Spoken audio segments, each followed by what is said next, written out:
Hi, it's Kieran from 81 Vintage, and today I'm going to show you how you can take an old drawer and turn it into this statement footstool.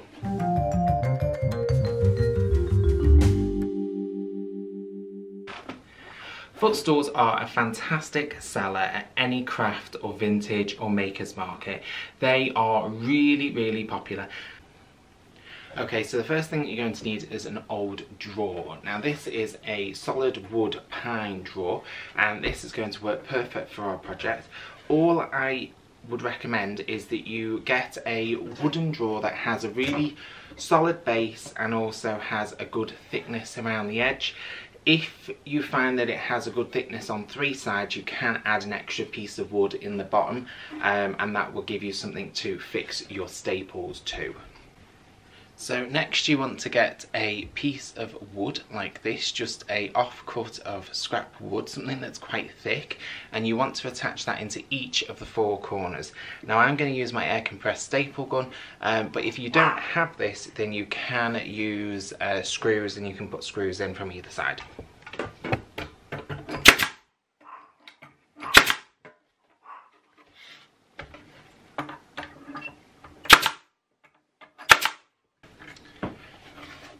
And what that does is that gives you something for you to be able to screw your feet into.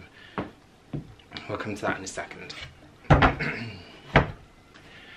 So next you want to get a piece of foam. So this foam looks a bit grubby, it's been floating around for a while. Foam is particularly expensive to buy if you try and buy it for stuff like this. So if you know anyone who's getting rid of an old sofa, ask them if you can have the cushions, if they're made of foam, or alternatively what you can do is you can sometimes find mattresses. So if you go on Facebook Marketplace or somewhere like that, you'll usually find someone getting rid of a mattress. You can pick them up for about £10 to £15 normally.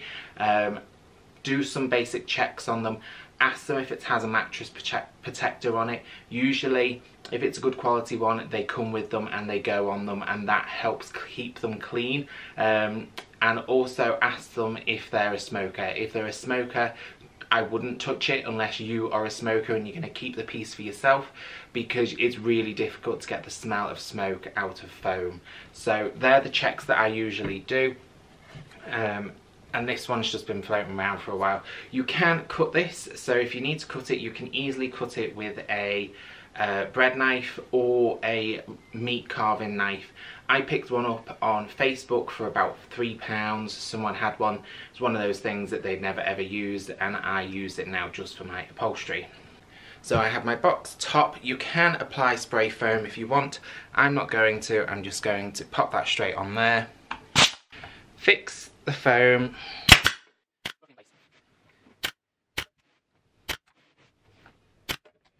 And that stops it coming off. And then bring in some wadding. So on the edge, what you want to do is you want to take some of your wadding or your batting and you want to fold it over. And you want to fold it over so that there's a good sort of smooth finish between the wood and the foam. It's also going to make it nice if you kick it or anything like that. It's just going to feel a lot nicer. So just attach that on.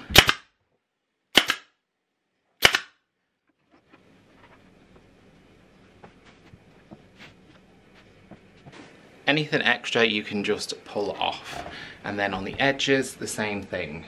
Now when it comes to the edges, what you want to do is you want to make sure that there's a good cover, because that's quite a sharp point. So roll that new piece over the edge and then pull the excess from around the sides over and then secure that.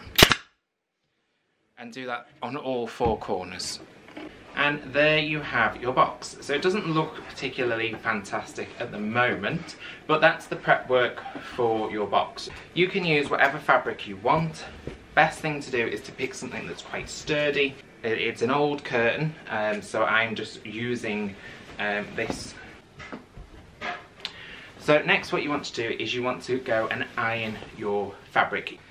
So ironing your fabric is a really good opportunity as well to review it and see if there's any defects or issues in it that you need to avoid. So for me, I did find there were a few imperfections down the bottom of the fabric, so I'm starting from the top of the fabric.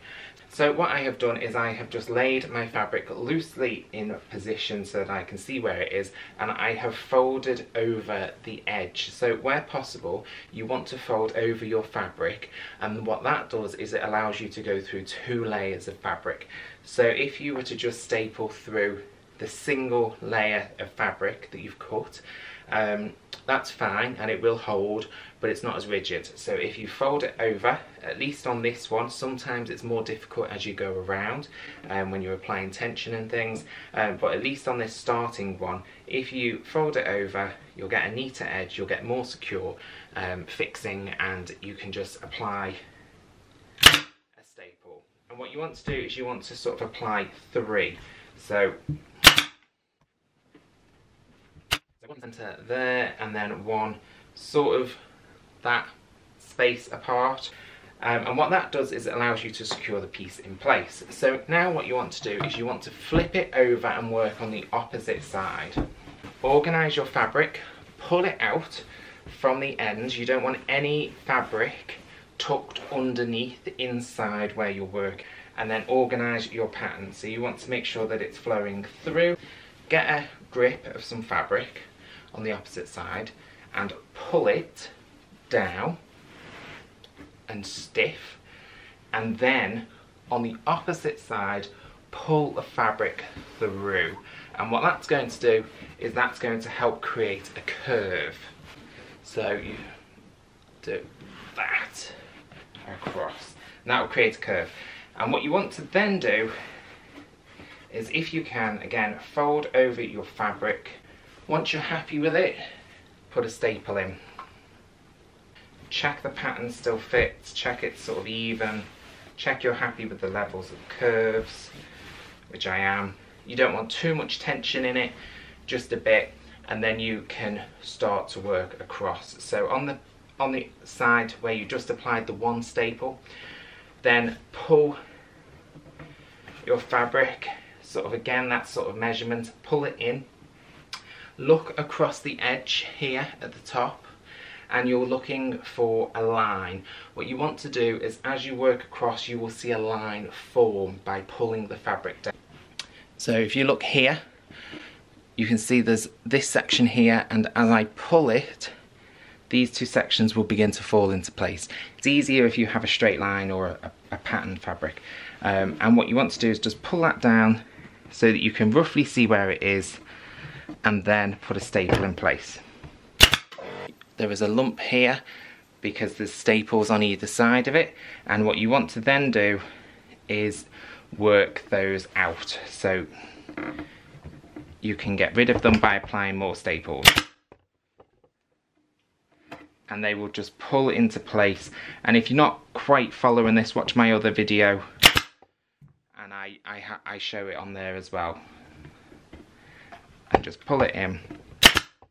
Now it's really important when you do that you pull the fabric down. You're not pulling the fabric across, you're not pulling the fabric in. And if you do it where you pull the fabric in or across in the opposite directions, you will end up with puckers. So try not to do that. And then just carry on each side. So again, just working a few inches out from the last staple. Pop a staple in, pull the fabric down, and staple in place, and that is one side done. And then work on the opposite side. When you get towards the edge, you want to run the edge all the way across, just exactly the same as what we did before. But don't staple right to the edge. Leave about a centimetre gap towards the edge. That's one side, and that looks really, really neat. Now on the other side, we need to go back, brush it out along the top to get rid of any wrinkles, and then we need to do the same thing. Okay, so now we have both sides done. So these 2 edges now are really nice and smooth. Okay, so now we need to focus on our edges. So the edges are the bit that's the most interesting. Okay, there's loads of different ways of being able to do this, but for me, the easiest and most simplest way is a simple, easy, neat, crisp fold down one side.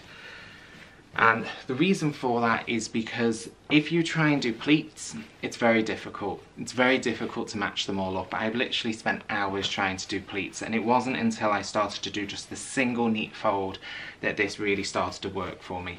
So first of all, what you want to do is you want to pull the fabric round, and you want to just pop one staple quite far over and quite far up, making sure that it's not catching any other fabric.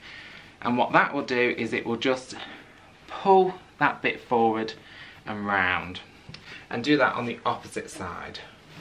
Now organise your fabric and fold it so that the majority of the fabric is either tucked under or pulled away.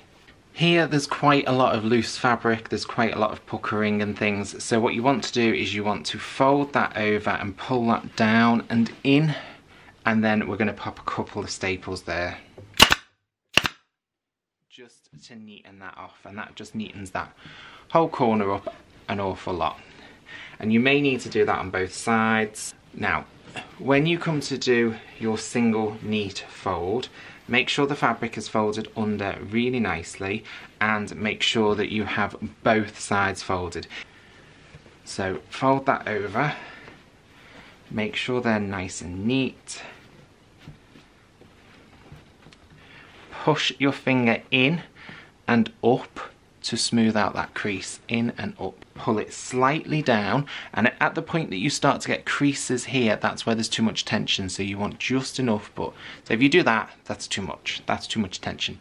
So loose it off, run your finger up, and until it goes, those two creases there look a little bit more pronounced on camera, but they're very small here, so that's the point. And pop a staple in. And then do the same thing on the other side.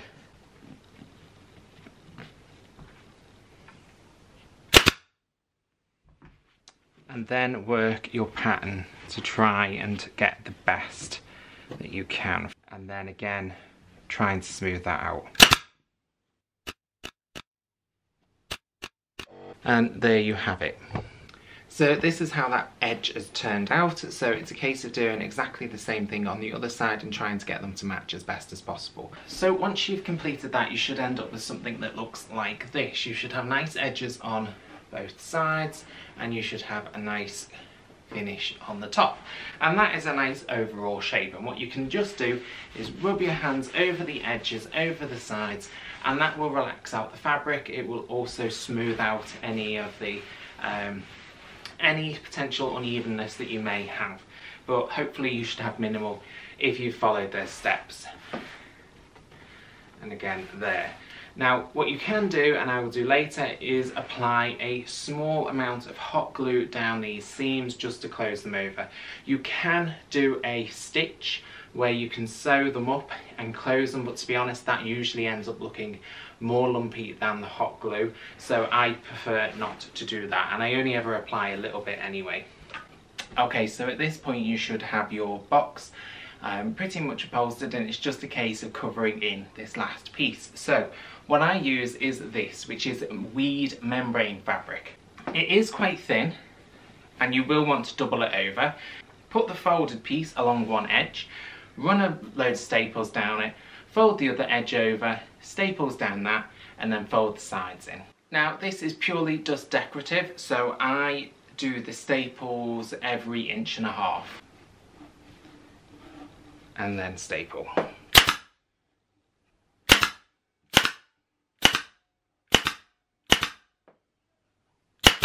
And there you have it. It has a good tension underneath, covers all of that unsightliness, and it finishes it off. So all that's left to do now is to find yourself some good feet. These are just wooden feet off a old cabinet. Whenever I buy wood, if I'm looking for pine, I buy old wardrobes. So what I will do is I'll buy an old wardrobe for £10. They usually come with feet. I keep the feet and I make a footstool with it. Otherwise it's not really worth buying the feet because they're quite expensive.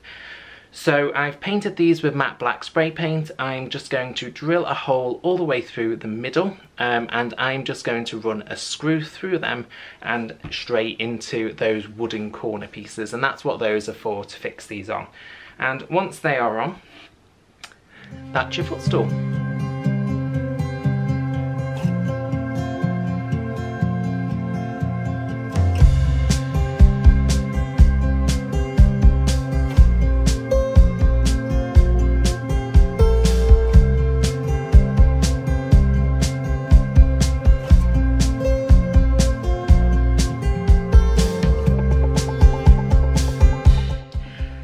So I hope this gives you some ideas on what you can do with some old foam and some old drawers to create your own footstools, and I hope that they sell well for you if you're selling them, or yours turns out just as good as this one if you're making it for yourself.